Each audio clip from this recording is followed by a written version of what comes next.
কখনো কখনো আমরা কিছু বিষয় ভুলভাবে বুঝি, বিশেষ করে যখন কিছু নবী একাধিক স্ত্রী বিবাহ করেছিলেন।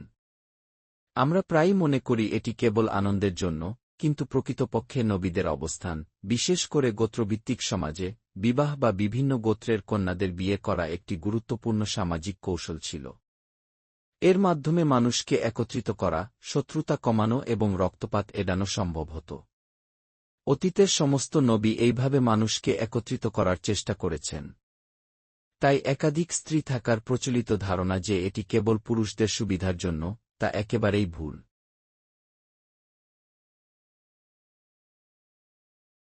দ্বিতীয়ত, ইসলামে পলিগিনি বা একাধিক স্ত্রী রাখার অনুমতি নতুন কিছু নয়। ইসলামের আগেও এ প্রথা প্রচলিত ছিল। ইসলামের আগের পাগান আরবের 12শ শতাব্দী পর্যন্ত ইহুদিরা এবং এমনকি কিছু খ্রিস্টান সম্প্রদায়ের মধ্যে পলিগিনি প্রচলিত ছিল। এমনকি খ্রিস্টান ধর্মীয় মতবাদে মার্টিন লুথার বলেছেন যে বাইবেলে কোনো স্পষ্ট নিষেধাজ্ঞা নেই। অনেক বড় ধর্মীয় ব্যক্তিত্ব, যেমন ঈশ্বরের বন্ধু আব্রাহাম, একাধিক স্ত্রী ছিলেন। ইতিহাস প্রমাণ করে যে পলিগিনি বিভিন্ন সময়ে ও সমাজে বিদ্যমান ছিল।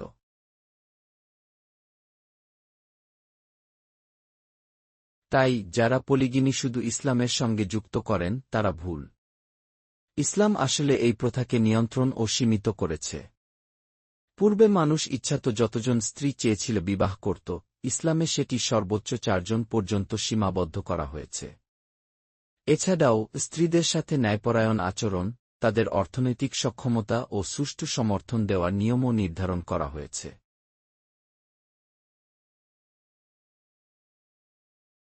তৃতীয়ত, কুরআনের ওই বিশেষ আয়াত যেখানে পলিগিনি অনুমোদিত হয়েছে, তা একটি বিশেষ পরিস্থিতির জন্য প্রকাশিত হয়েছিল।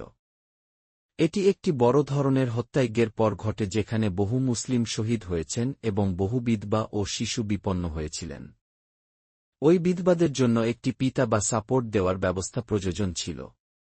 কুরআন স্পষ্ট করেছে যে পলিগিনি দুর্ব্যবহার করা উচিত নয় এবং এটি শুধুমাত্র বিশেষ পরিস্থিতির জন্য।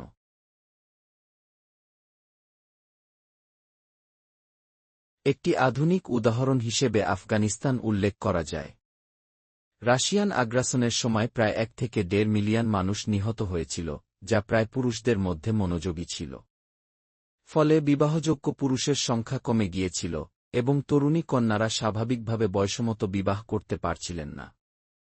এমন পরিস্থিতিতে একটি বিধবা বা অনাথ শিশুকে সহায়তা করা একটি মানবিক সমাধান হতে পারে। তাই পলিগিনি কখনো কখনো নারীর জন্য উপকারী হতে পারে, বিশেষ করে যখন এটি চরম মানবিক পরিস্থিতিতে প্রয়োগ করা হয়।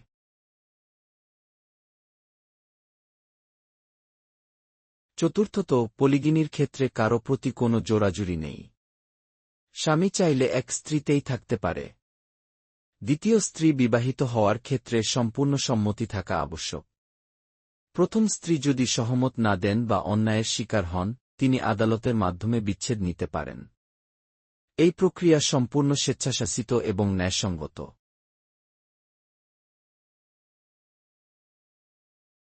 পঞ্চমত, সামাজিক অবস্থায় মা হিসেবে নারীর অবস্থান অত্যন্ত গুরুত্বপূর্ণ।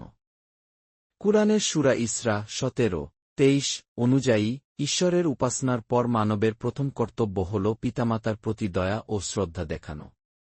বিশেষভাবে মায়ের জন্য আলাদা মর্যাদা দেওয়া হয়েছে। সূরা লুকমান 31:14 উল্লেখ করে, মায়ের প্রতি কৃপা প্রদর্শন করা প্রয়োজন কারণ তিনি গর্ভধারণ ও প্রসবের কষ্ট সহ্য করেছেন। নবী মুহাম্মদ সাল্লাল্লাহু আলাইহি ওয়াসাল্লাম ও বিভিন্ন হাদিসে মায়েদের বিশেষ মর্যাদা দেওয়া হয়েছে।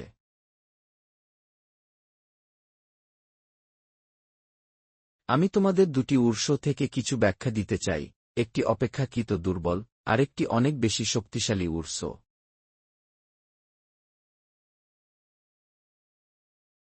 দুর্বল উৎসটি হল, নবী করিম সাল্লাল্লাহু আলাইহি ওয়াসাল্লাম বলেছেন,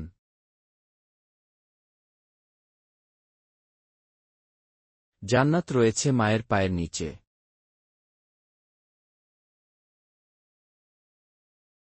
খেয়াল করো, এখানে বলা হয়নি যে জান্নাত মায়ের মাথায় বা গালে বা হাতে, বরং বলা হয়েছে মায়ের পায়ের নিচে।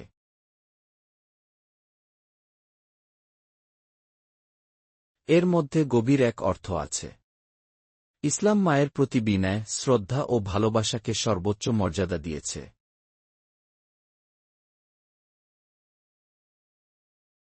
পা সাধারণত এমন একটি জায়গা যা মানুষ সবচেয়ে নিচু মনে করে, কিন্তু ইসলাম সেই পায়ের নিচেই জান্নাত স্থাপন করেছে।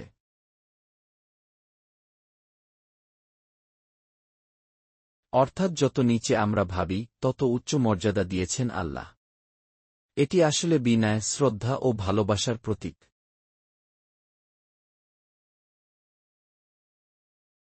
এখন আমি তোমাদের সেই শক্তিশালী উৎসটি বলি।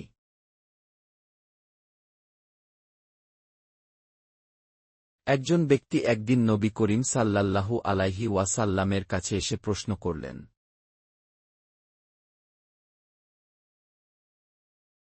হে আল্লাহর রাসূল, মানুষের মধ্যে কে আমার সর্বাধিক দয়া, ভালোবাসা ও সহানুভূতির যোগ্য?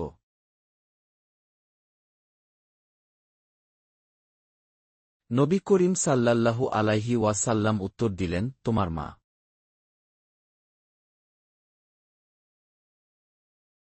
লোকটি আবার জিজ্ঞেস করল, এরপর কে?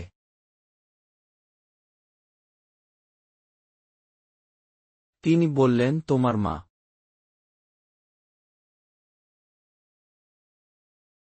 লোকটি তৃতীয়বার জিজ্ঞেস করল, এরপর কে?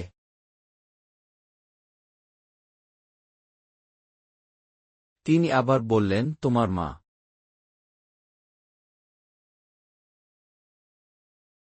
তারপর চতুর্থবার লোকটি প্রশ্ন করল, এরপর কে?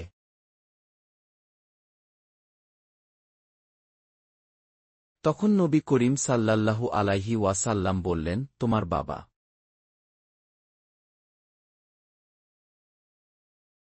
অর্থাৎ তিনবার মা, একবার বাবা।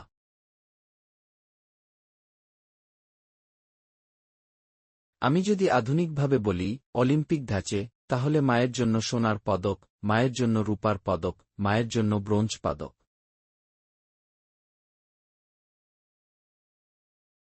আর বাবার জন্য হয়তো একটি সান্ত্বনা পুরস্কার।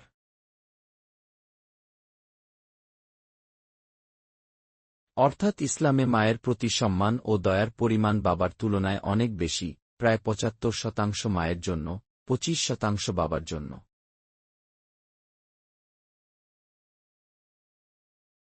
এটি মায়ের ত্যাগ, স্নেহ, পরিশ্রম ও কষ্টের প্রতি আল্লাহর পক্ষ থেকে এক বিশাল সম্মান।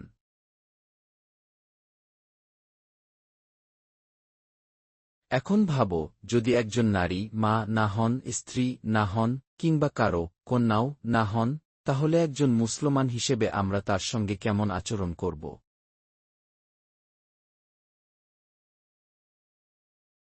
এই প্রশ্নের উত্তরে দুটি গুরুত্বপূর্ণ দিক আছে।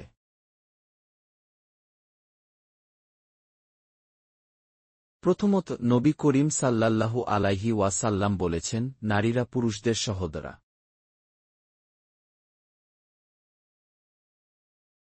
আরবি ভাষায় তিনি যে শব্দটি ব্যবহার করেছেন, তার দুটি অর্থ আছে।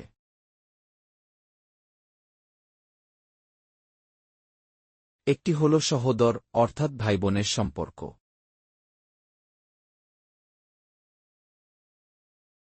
আরেকটি অর্থ হল অর্ধেক বা অংশবিশেষ।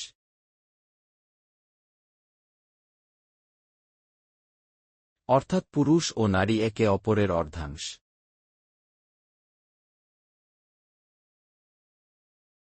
একজনকে অন্যজনের তুলনায় ছোট বা বড় বলা যায় না।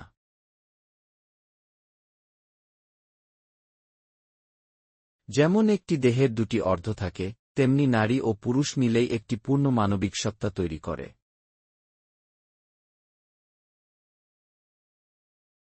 দ্বিতীয়ত, নবী করিম সাল্লাল্লাহু আলাইহি ওয়াসাল্লাম নারীর অনুভূতি ও মর্যাদার ব্যাপারে অত্যন্ত সংবেদনশীল ছিলেন।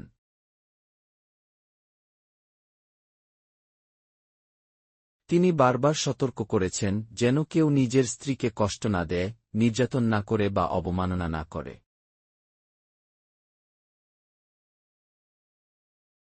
তিনি বলেছেন, তোমাদের মধ্যে সেই ব্যক্তি উত্তম, যে নিজের স্ত্রীর প্রতি উত্তম আচরণ করে।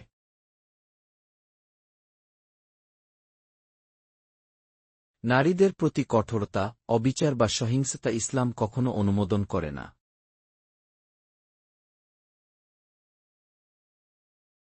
এখন আরেকটি প্রশ্নের দিকে আসি।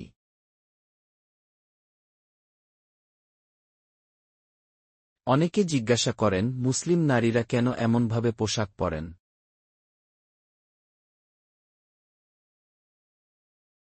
এটা কি তাদের উপর জোর করে চাপিয়ে দেওয়া হয়?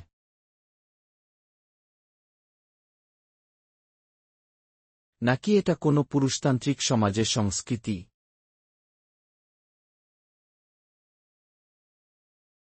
কেন তারা পর্দা করে?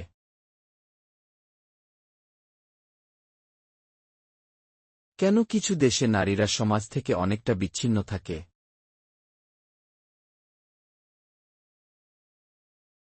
আমি খুব স্পষ্টভাবে বলতে চাই,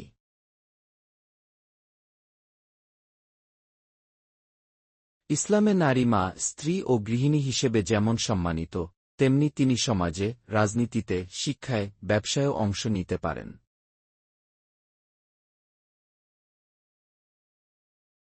ইসলাম কখনো নারীর অবদানকে সমাজ থেকে বিচ্ছিন্ন করতে বলেনি।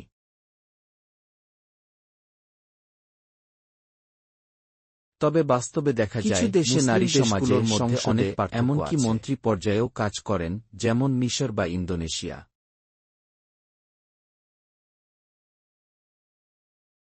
আবার কিছু দেশে নারীরা একেবারেই প্রান্তিক, জনজীবনে উপস্থিতি নেই।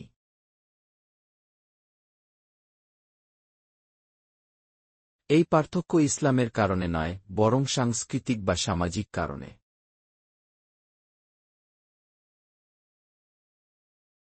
বিশ্বে এখন প্রায় ১০০ কোটিরও বেশি মুসলমান আছে।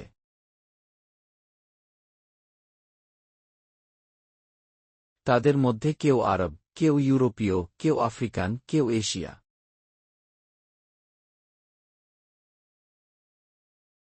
তাই একটি দেশ বা সমাজ দেখে পুরো ইসলামকে বিচার করা বড় ভুল হবে।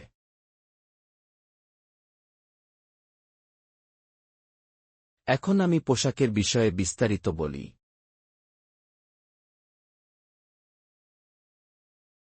কুরআন ও হাদিসে নারীর পোশাকের জন্য কিছু মৌলিক নীতিমালা নির্ধারণ করা হয়েছে।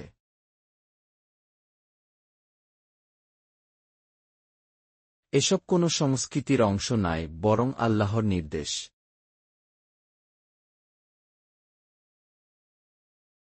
এর উদ্দেশ্য হল নম্রতা, পবিত্রতা ও মর্যাদা রক্ষা করা।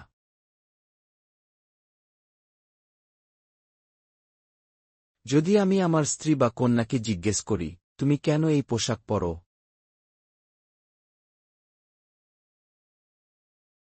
তারা বলে, আমি এটা পরি কারণ আল্লাহ তা চেয়েছেন। আমি তাকে ভালোবাসি, আমি তার নির্দেশ মানি।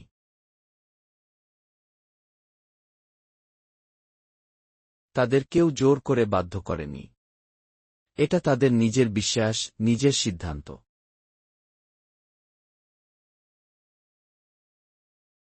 এটা আরও পরিষ্কার হয় যখন আমরা দেখি, ইউরোপ ও উত্তর আমেরিকার বহু অমুসলিম নারী ইসলাম গ্রহণ করার পর নিজের ইচ্ছায় হিজাব পরছেন।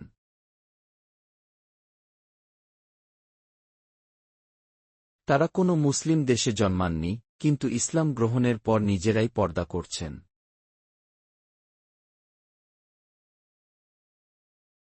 তাহলে কি বলা যায় এটা কোনো সংস্কৃতি?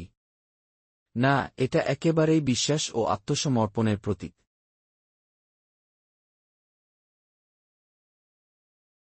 এখন অনেকেই মনে করেন ইসলাম নারীদের সমাজ থেকে আলাদা করে রাখে।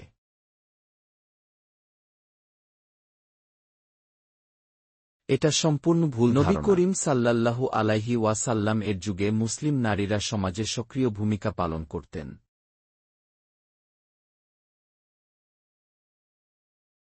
তারা যুদ্ধক্ষেত্রে সেবাদান করতেন, ব্যবসা করতেন, বিদ্যা অর্জন করতেন, শিক্ষকতা করতেন, এমনকি রাজনৈতিক আলোচনাতেও অংশ নিতেন।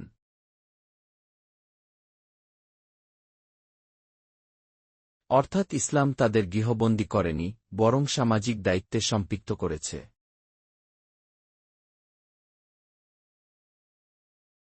তবে শালীনতা ও মর্যাদার সীমার মধ্যে থেকে।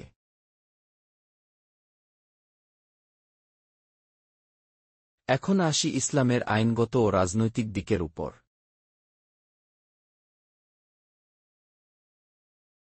প্রথমত,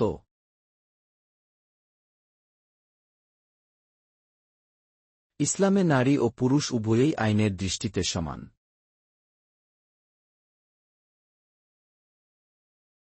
আদালতের সামনে নারী ও পুরুষের মর্যাদায় কোনো পার্থক্য নেই।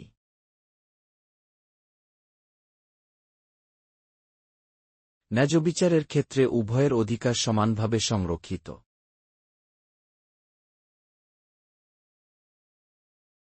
দ্বিতীয়ত,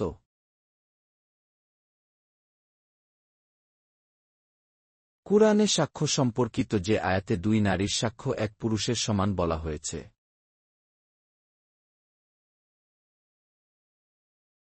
তা শুধু আর্থিক লেনদেনের সেই যুগে নারীরা আর্থিক লেনদেন বা বাণিজ্যে খুব বেশি জড়িত ছিলেন না।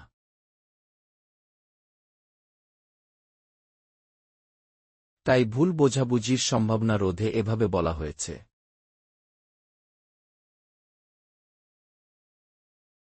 কিন্তু ইসলামী আইন অনুযায়ী বিচারক যদি মনে করেন কোনো নারী সাক্ষী যথেষ্ট জ্ঞানী ও সঠিক তথ্য দিচ্ছেন,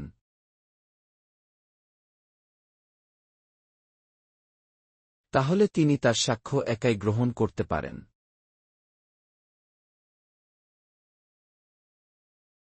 তৃতীয়ত,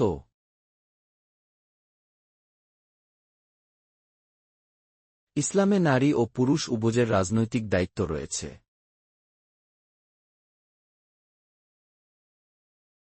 কুরআনের সূরা আত-তাওবাহ 9:71 আয়াতে বলা হয়েছে,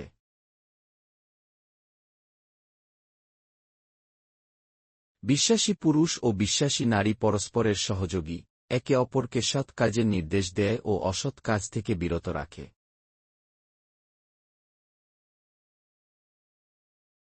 অর্থাৎ ইসলাম পুরুষ ও নারী উভয়কেই সামাজিক পরিবর্তন ও সৎ কাজের অংশীদার করেছে।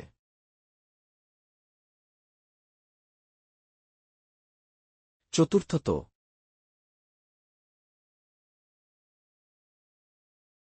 ইসলামের ইতিহাসে নারীরা রাজনীতিতেও সক্রিয় ছিলেন।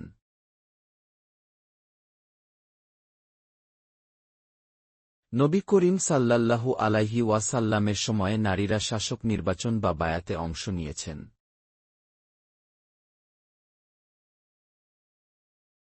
অর্থাৎ আজকের ভাষায় বলতে গেলে ইসলামে নারীদের ভোটাধিকার ও রাজনৈতিক মত প্রকাশের অধিকার রয়েছে।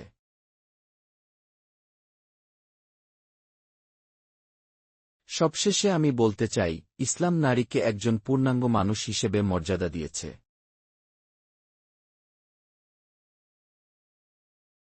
তিনি শুধুমাত্র মা, স্ত্রী বা কন্যা নন।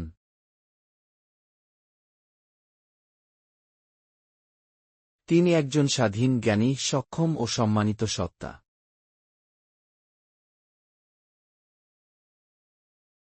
ইসলাম তার প্রতি দায়িত্ব, সম্মান, ভালোবাসা ও ন্যায্যবিচারের আদেশ দিয়েছে।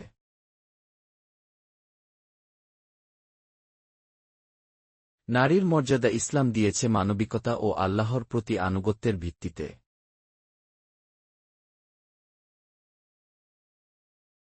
যা কোনো সংস্কৃতি, সমাজ বা পুরুষতন্ত্রের উপর নির্ভরশীল নয়।